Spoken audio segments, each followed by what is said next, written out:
Crescimento da moeda e inflação. A gente ficou com o capítulo 30 de Gregory Mancini.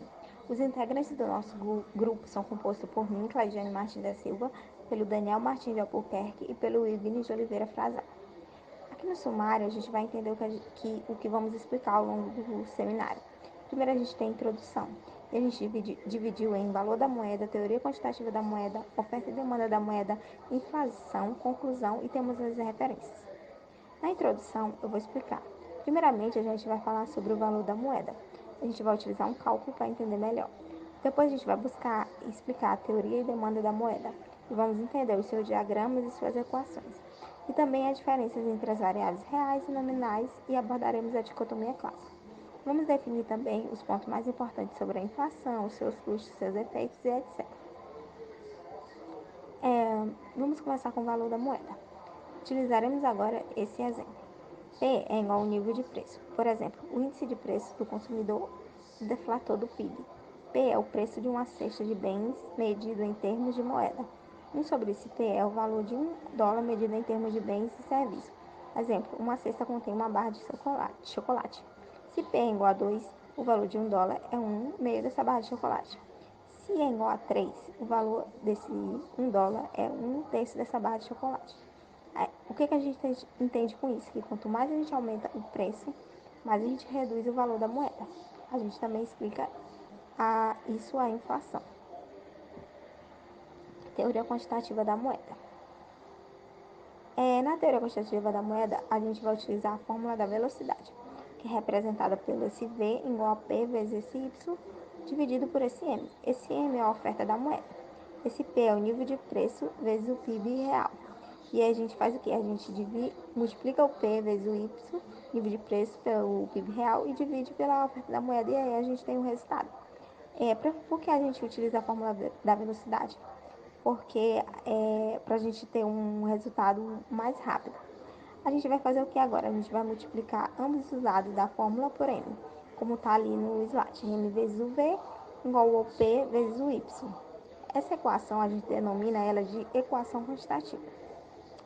A teoria quantitativa pode ser dita em 5 passos. Primeiro a gente começa com a equação quantitativa que a gente viu. M vezes o V igual a P vezes o Y. V é estável. Assim, uma mudança de M, dessa oferta da moeda, ela causa uma alteração no PIB nominal. P vezes o Y, na mesma porcentagem. Uma alteração nessa oferta da moeda não afeta esse Y, esse PIB. A moeda ela é neutra e Y é determinada pela tecnologia e pelos recursos. Então, o P muda pelo mesmo percentual, como P vezes o Y e M. O rápido crescimento da oferta da moeda causa a inflação muito mais rápida. Um resumo de lições sobre a teoria quantitativa da moeda. Se o PIB real ele é constante, então a taxa de inflação é igual à taxa de crescimento da moeda. Se o PIB real é crescente, então a taxa de crescimento é maior que a taxa de inflação. Concluímos o que com isso? O crescimento econômico ele aumenta de transação e o crescimento monetário excessivo provoca a inflação, que foi como a gente viu aqui, o rápido crescimento da oferta da moeda, que é esse M, ele pode causar a inflação. Continuando. Essa teoria ela foi desenvolvida por um filósofo do século XVIII, também pelos economistas clássicos da época. Ela foi defendida mais recentemente pelo Prêmio Nobel de Milton Friedman. De acordo com essa teoria, a quantidade de moeda disponível ela determina o valor da moeda. No estudo dessa teoria, a gente vai utilizar um diagrama de oferta e demanda que vai ser mostrado nos próximos slides e também uma equação. E é isso. Essa teoria ela defende o nível de preço e foi basicamente o que foi mostrado durante esses slides. Olá, meu nome é Vilgner e eu vou falar um pouco sobre a oferta e a demanda da moeda. A oferta da moeda é determinada pelo FED ou pelo FID. O que é esse FID? É o Federal Reserve Bank, que é parecido com um banco nacional, nosso banco, mas é uma instituição dos Estados Unidos, assim como outros sistemas bancários e consumidores. O FID controla precisamente a oferta da moeda e define um valor fixo, ou seja, é uma instituição que define a circulação da moeda a partir de injeção de moedas ou a venda de ações ou propriedades. Já a demanda da moeda é a quantidade de riqueza em que as pessoas querem manter de forma líquida, em matéria mesmo. E desse modo a demanda depende de P, que o aumento de P reduz o valor da moeda que serão necessárias para comprar um produto, onde P seria o nível de preço, ou seja, se o nível de preço diminui, logo precisaremos de mais moeda para comprar determinado produto. Em seguida, podemos ver o diagrama entre oferta e demanda. No primeiro gráfico, vemos o valor da moeda, que é dada por 1 sobre P, e em seguida vemos o nível de preço, que é dado em P. No valor da moeda e o valor de preço são inversamente proporcionais, ou seja, se o valor da moeda sobe, o nível de preço desce. E se o valor da moeda desce, o nível de preço sobe, ok? São inversamente proporcionais. E ao lado podemos ver as mesmas medidas e as mesmas grandezas comparadas, só que adicionado à oferta da moeda, que foi definida pelo FID como um valor fixo, e esse valor independe de P. E esse valor, inicialmente, é de $1.000. No próximo gráfico, podemos ver os efeitos da injeção da moeda, ou seja, a adição de dinheiro no mercado. Podemos pegar como base o gráfico do exemplo anterior, só que aqui adicionando um segundo valor, que é o valor de $2.000. Podemos ver que a linha do valor da moeda, ela diminui. E lembrando que o valor da moeda é inversamente proporcional ao nível de preço. Então, logo, se o valor da moeda cai com a injeção da moeda, o nível de preço sobe. Agora vamos falar um pouco sobre variáveis reais e variáveis nominais. As variáveis reais são medidas em unidades físicas, como o PIB, que é uma das medidas de riqueza de uma localidade, geralmente de um país, a taxa de juros real, que é medida em produção, a taxa de salário real, medido na produção. E logo em seguida vemos variáveis nominais. São medidas em unidades monetárias, como o PIB nominal, a taxa de juro nominal, que é medido a taxa de retorno em dólar, o salário nominal por hora trabalhada. Podemos classificar os valores reais e nominais da seguinte forma. Imagine que você está indo num supermercado e lá você compra uma água. Você vai no caixa e no caixa tem a nota. Aquele valor escrito é o valor nominal. Ele não é afetado pela inflação ou deflação, que é a dinâmica do mercado. Já a variável real, ela é diretamente afetada pelo valor de mercado. Por exemplo, você comprou a garrafa, você saiu do supermercado. Essa água, a partir de agora, ela pode ocorrer uma inflação ou uma deflação, porque a partir do momento que você comprou, se você quiser revender, você vai passar por um reajuste de preço. Seguindo, nós temos um exemplo. O preço do CD, que é igual a $15 por CD, e o preço da pizza de calabresa, que é $10 por pizza. E mais embaixo nós temos o preço relativo. O que é o preço relativo? O preço relativo é a comparação entre bens, que no caso é dado pela comparação de pizza e CD. Mais embaixo nós temos uma formulazinha para a gente calcular esse preço relativo. Nós temos o preço do CD dividido pelo preço da pizza. Esse do CD, que é dado por $15 por CD, dividido por $10 por pizza. Logo temos 1,5 pizza por CD, ok? Os preços relativos são medidos por unidade física, de modo que são variáveis reais, ok? São aquelas variáveis que vão ser afetadas pela inflação. Logo depois, vemos um exemplo de salário real e salário nominal. Um preço relativo importante é o salário real. Nós temos aqui o S, que é o salário nominal, que é igual ao preço de trabalho, que, por exemplo, aqui dado é de R$15 por hora. E P, como já dito, é o nível de preço, é igual ao preço de bens e serviços. Por exemplo, nós temos $15 por unidade de produção. O salário real é o preço de trabalho em relação à produção. Por exemplo, nós temos a razão entre S sobre P, onde temos $15 por hora dividido por $5, que é a unidade de produção. Logo, temos 3 unidades de produção por hora. Os economistas usam essa relação entre dicotomia clássica e neutralidade da moeda para descrever a economia em um longo prazo. A dicotomia clássica tem como característica a separação teórica entre as variáveis nominais e variáveis reais.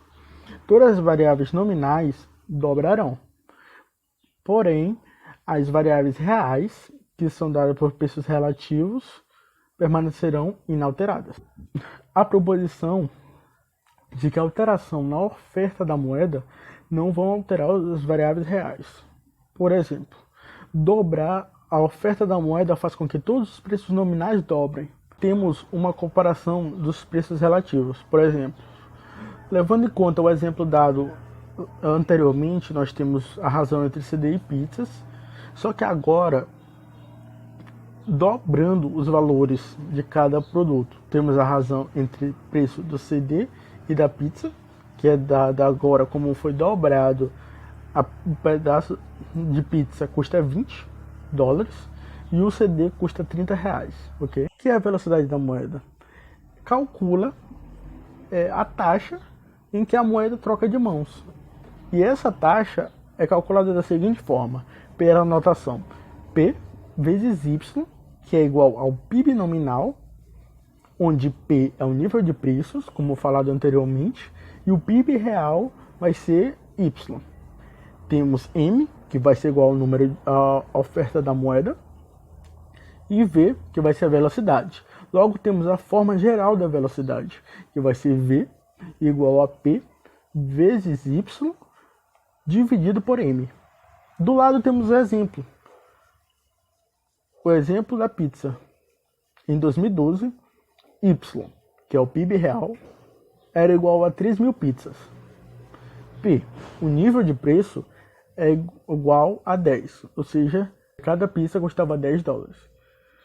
Aí logo temos P vezes Y, que é igual ao PIB nominal, que vai ser o valor da pizza, que no caso vamos multiplicar o PIB real pelo nível de preço, que multiplicando 3.000 por 10 temos $3.000.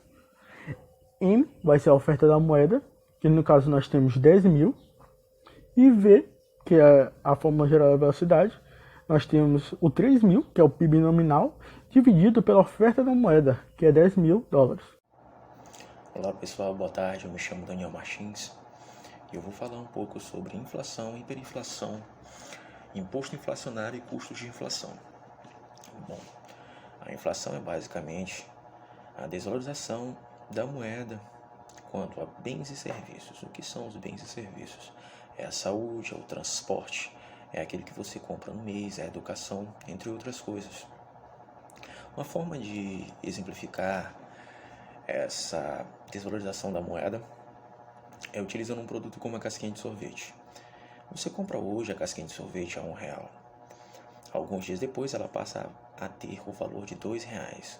Você agora paga basicamente com R$1 metade dessa casquinha de sorvete. Essa desvalorização da moeda pode ocorrer por causa da demanda do produto ou a sua oferta, ou também pode acontecer por causa da emissão de moeda feita pelo governo na tentativa de pagar suas dívidas. Essa emissão de moeda pode gerar um negócio chamado hiperinflação. A hiperinflação é uma inflação anormal. Geralmente, ela é chamada assim quando ela começa a passar de 50% do valor normal da inflação ao mês. Utilizando o valor normal da moeda, o governo começa a emitir mais moeda, paga sua dívida e quando essa moeda entra em circulação, a população começa a sentir os preços do produto aumentando e a sua moeda desvalorizando. Isso é conhecido também como imposto inflacionário. O imposto inflacionário ele é de difícil identificação porque ele não ganha o nome de imposto e ele é um imposto feito em cima das pessoas que têm propriedade sobre a moeda. As pessoas vão no mercado comprar algum produto e veem que o produto está muito caro. Esse produto estando muito caro, ele não consegue comprar o mesmo número de produtos porque o valor do seu salário, a sua renda mensal não acompanha esse aumento nos preços e a desvalorização da sua moeda. Isso gera alguns custos da inflação. Um desses custos é o custo da sola de sapatos. Para entender melhor como funciona o custo da sola de sapatos, eu vou utilizar uma época do Brasil, mais ou menos ali na época de 80, na década de 80, onde a inflação estava muito alta e as pessoas retiravam todo o seu dinheiro de uma vez para fazer as compras todas de uma vez, porque não tinham ideia de como os valores, os preços do produto ficariam daqui a alguns dias. E outras pessoas colocavam o seu dinheiro na poupança para tentar acompanhar a inflação. Essas pessoas iam mais vezes ao banco sacar o dinheiro para tentar comprar os seus produtos. Temos também os custos de menu. Para exemplificar os custos de menu, vou utilizar o exemplo do restaurante. No restaurante, o proprietário do restaurante tem um menu com os produtos, comida, tudo que ele vende. Lá tem um valor X, que esse valor é alterado com a inflação normal em algum tempo. Só que com a inflação descontrolada, ele vai fazer alteração dos valores do menu muito mais vezes. Isso gerando um custo maior, além de alocação de recursos. Agora imagine muitas empresas fazendo isso, grandes e pequenas empresas tendo problema de alocação de recursos, custo de menu, sendo que nem todos os produtos têm essa variação tão abrupta de preço. Isso causa uma inconveniência, porque as empresas sentem a confusão da distorção de valores no planejamento a longo prazo, porque a inflação muda os critérios para medir as transações. Entendeu? Então também temos o problema da distorção fiscal, que a inflação também faz mudar os juros, as taxas, os impostos, enquanto a renda mensal das famílias elas não acompanham essa mudança. Então, pessoal, chegamos ao fim da apresentação. Falamos do crescimento da moeda e inflação. Cleidiane, Wilgner e eu abordamos assuntos como valor da moeda, teoria quantitativa da moeda, oferta e demanda da moeda e inflação. Espero que vocês tenham gostado do nosso trabalho. Agradeço a atenção de todos e tenham uma boa tarde.